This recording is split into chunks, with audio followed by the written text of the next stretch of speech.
वे शादा वे बाबा अरे अवां त भले पार ता मोटिया आयो हाणे ते हिते बहारियूं थी वेंदियूं। बेशक शादा बेशक बाबा ही वक्त मूंखे ॾाढो यादि ईंदो आहे शादा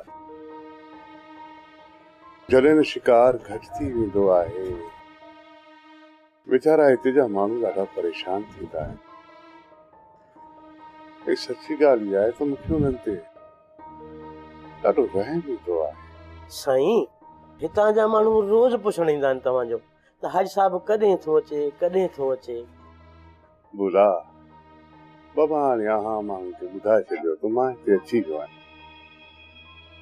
ऐं हा जेकॾहिं को माण्हू अव्हां खां भले पार जो पाणी घुरे त उनखे ॾेई छॾियो भाउ।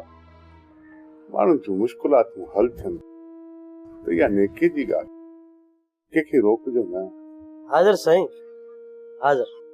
हा शादा बाबा शादा इहो पंहिंजे सिम जी ख़बर त सुणाए।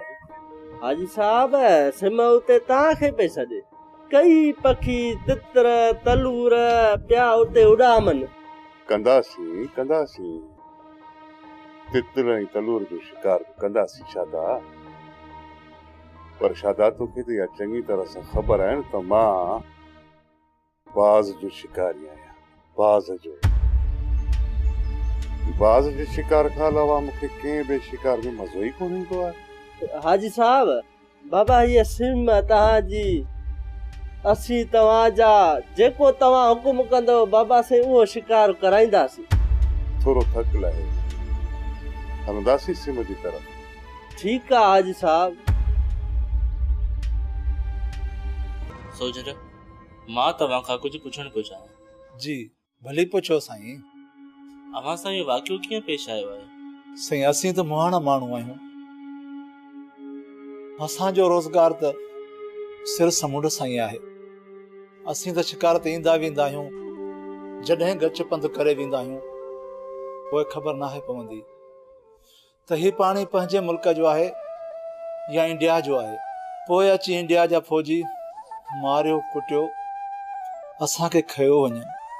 हिन भेरे अव्हां ते फायरिंग बि थी? हाओ साईं फायरिंग बि थी। पहिरीं गोली अची मूंखे लॻी मां अची पाणी में डथुसि। पोइ फायरिंग जा आवाज़ में ॿुधंदो रहियुसि। पोइ मूंखे ख़बर कीन पई त कुझु थियो। तोखे गोली बाह में लॻी? हाओ साईं मूंखे गोली अची बाह में लॻी। पोइ डॉक्टर ने चयो त हीअ बाह हाणे तुंहिंजे कम जी कोन्हे का। पोइ डॉक्टर ने मुंहिंजी बाह कटे छॾी। हाणे हिक बाह सां खाईंदो पीअंदो आहियां। तुंहिंजनि ॿियनि साथियुनि जी का ख़बर पई आहे? न साईं अञा का बि ख़बर कीन पई। मुंहिंजो भाउ समुंड में गुम थी वियो आहे। असां पूरी कोशिशि कंदासीं त अव्हांजे गुम थियल माण्हुनि जी का ख़बर पवे। अदा तव्हां फिकिर न कयो। अल्लाह कंदो त तव्हांजा समूरा उहे माण्हू मिली वेंदा जेके गुम थी विया आहिनि। हाणे ड्रामा सीरियल पाणी ऐं प्रीत जा तमाम एपिसोड्स ॾिसो HD क्वालिटी में। विजिट करियो सिन TV HD ड्रामा। सब्सक्राइब कयो असांजो ऑफिशियल YouTube चैनल सिन TV HD ड्रामा ऐं वधीक अपडेट लाइ बेल आइकन खे क्लिक करियो।